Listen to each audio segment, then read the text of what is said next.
আসসালামু আলাইকুম viewers, TSC electric থেকে হেড আমি মোহাম্মদ হাবিবুর রহমান। তো আজকে আপনাদেরকে দেখাবো চারতলা একটা ভবনে কিভাবে ফার্স্ট ফ্লোরের ইলেকট্রিক পাইপ ওয়ারিং করা হয়। তো দেখতে পাচ্ছেন, তো পাইপগুলো ফেলা হয়েছে। তো এটা হইতেছে কিচেনের লাইন। তো এরপর এটা হইতেছে রুমের লাইন। দেখতে পাচ্ছেন একটা ফ্যান বক্স থেকে ড্রপ দেওয়া হয়েছে। তো আরেকটা ফ্যান বক্স থেকে দুই দিকে ড্রপ দেওয়া হয়েছে, তিন দিকে। তো একদিকে চিলাপে এবং দুই দিকে ভীমে ড্রপ দেওয়া হয়েছে, দেখতেই পাচ্ছেন। তো মাঝখানে ফ্যান বক্স দেওয়া হয়েছে। রুমটা বড়, এর জন্য দুইটা ফ্যান বক্স ব্যবহার করা হয়েছে। তো এটা হইতেছে বিল্ডিং এর সিঁড়ির দিকে যাওয়ার জন্য করিডোর বা রাস্তা, মেন রোড। তো দেখতেই পাচ্ছেন এখান থেকে লাইটের লাইনগুলা যাইতেছে, এই দিক দিয়ে পয়েন্ট রাখা হয়েছে। তো এখান থেকে একটু বেঁকে, কারণে যে এখান থেকে রাস্তাটা বড় হয়েছে, মোটা হয়েছে। তো এই জায়গায় ঝাড়বাতি বা ফ্যান যেটাই লাগানোর জন্য একটা পয়েন্ট রাখা হয়েছে, মূলত ঝাড়বাতির জন্য রাখা হয়েছে। তো দেখতেই পাচ্ছেন তো সম্পূর্ণ কাজগুলো কিভাবে করা হয়েছে। তো আমরা অন্য অন্য এ নিয়ে কীভাবে ছাদে সম্পূর্ণভাবে ফেলা হয়নি, অন্য অন্য ভিডিও দিয়ে আছে। তো এটার নিচে অন্য অন্য কাজগুলো, সম্পূর্ণ কাজ কিভাবে করা হয় দেখবেন। তো ভালো লাগলে আমাদের চ্যানেলটি অবশ্যই সাবস্ক্রাইব করে রাখবেন। তো দেখতে পাচ্ছেন এই সাইড থেকে এদিক দিয়ে লাইন করা হয়েছে, দেখতেই পাচ্ছেন। তো এখানে শুধু ফ্যান এবং লোড লাইনের পয়েন্টগুলো টানা হয়েছে। তো যে সোর্স লাইনগুলো এবং মেন লাইনগুলা সবগুলা ফ্লোর দিয়ে আসবে, যার কারণে এই জায়গায় শুধু লোড লাইনগুলো দেখানো হয়েছে। তো দেখতে পাচ্ছেন এটা একটা রুম। তো তো প্রত্যেকটা গাঁথনি ফ্লাশ করে ড্রয়িং দেখে তারপরে কাজগুলো করা হয়েছে। তো সম্পূর্ণ কাজটি বিআরবি কেবল কোম্পানির পাইপের মাধ্যমে করা হয়েছে, পাইপের মাধ্যমে কাজগুলো করা হয়েছে। তো বিআরবি পলিমারের পাইপ সম্পূর্ণগুলো। তো দেখতেই পাচ্ছেন এটা 2800 স্কোয়ার ফিটের একটি ছাদ। তো 4টা ইউনিট করা হয়েছে। দেখতে পাচ্ছেন এই পাশে একটা রুম। তো এটায় দুইটা ফ্যান দেখতেই পাচ্ছেন।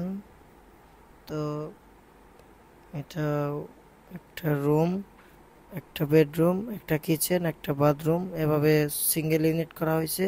এবং দুইটা বেডরুম, একটা বাথরুম, একটা কিচেন, এভাবে সিঙ্গেল লাইন করা হয়েছে।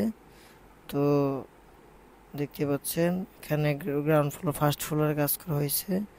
তো উপরে আরো আরো অনেক ভবন হবে, আরো অনেক তালা হবে আর কি। দেখতেই পাচ্ছেন সম্পূর্ণ কাজটি আমরা পরবর্তীতে দেখাবো কিভাবে সম্পূর্ণ কাজগুলো করা হয় দেখবেন। তো এগুলো আমরা পাইপগুলো স্প্রিং এর মাধ্যমে ব্যান্ড করে দিছি, নিচেও সকেট বানিয়ে দেওয়া হয়েছে। তো দেখতে পাচ্ছেন ব্যান্ড করার কারণে কেবলগুলো বাজে না এবং খুব স্মুথলি ভাবে লাগে। তো এই ধরনের এভাবে আমরা সকল ধরনের কাজ করে থাকি, দেখবেন আমাদের চ্যানেলের সকল কাজগুলো। এবং ভালো লাগলে অবশ্যই আমাদের চ্যানেলটি সাবস্ক্রাইব করে রাখবেন। তো আমাদের চ্যানেলে সকল ধরনের নিত্য নতুন ভিডিও দেওয়া থাকে, ইলেকট্রিক ও স্যানিটারি, সকল ধরনের নেট মিটারিং এবং three phase net metering wiring এর সকল ধরনের ভিডিও দেওয়া আছে, তো চাইলে দেখতে পারেন। তো দেখতে পাচ্ছেন প্রত্যেকটা বিমগুলো ফ্লাশ করে কোন দিক দিয়ে গাঁথনি হবে ওই দিক দিয়ে সেন্টারিং করে মাপ যোগ করে তারপরে পাইপগুলো ফেলা হয়েছে, দেখতে পাচ্ছেন। তো এখানে শুধু ছাদের লোডের লাইনগুলো টানা হয়েছে, একদিকে সুইচ বোর্ড এবং লাইট, দুইটা করে লাইট, একটা করে ফ্যানের পয়েন্ট এবং এসি তো আছেই।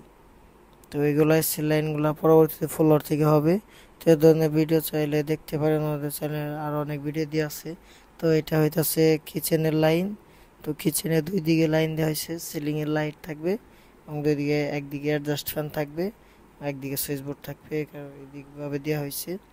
তো এটা হইতাছে একটা ডাইনিং রুম আর কি, কিচেন এবং বাথরুমের সামনে। তো দেখতেই পাচ্ছেন এভাবে আমরা সমস্ত কাজগুলা করে থাকি। তো আমরা অন্যান্য ভিডিও দিয়ে রাখছি বা পরবর্তীতে দিব যে সম্পূর্ণ পাইপিং কিভাবে এটির সাথে ফেলা হয়, তে নিয়ে আর অনেক ভিডিও দেওয়া থাকবে এবং দেওয়া আছে, চাইলে দেখতে পারেন। দেখতে পাচ্ছেন। ভালো লাগলে অবশ্যই আমাদের চ্যানেলটি সাবস্ক্রাইব করে রাখবেন। আমাদের চ্যানেলে সকল ধরনের ভিডিও দেওয়া থাকে, ইলেকট্রিক ও sanitary, three phase wiring, net metering wiring, তো এই নিয়ে সকল ধরনের ভিডিও দেওয়া আছে, বা three phase to single phase wiring. তো দেখতে পাচ্ছেন এটা ক্যানের মাধ্যমে ঢালাই দেওয়া হইতেছে। আমাদের এই দিক দিয়ে উপজেলার মধ্যে সমস্ত কাজই ক্যানের মাধ্যমে ঢালাই দেওয়া হয়, একতলা বা দোতলা যাই হোক। মাথায় মাল এই দিক দিয়ে খুবই কম ওঠায়, দেখতেই পাচ্ছেন। তো আমরা সম্পূর্ণ কাজটা কিছুটা হলেও বোঝানোর চেষ্টা করলাম, তো অবশ্যই সম্পূর্ণ ভিডিওটি দেখার চেষ্টা করবেন। সকলে ভালো থাকবেন, সুস্থ থাকবেন, দেখা হবে পরবর্তী ভিডিওতে। আল্লাহ হাফেজ।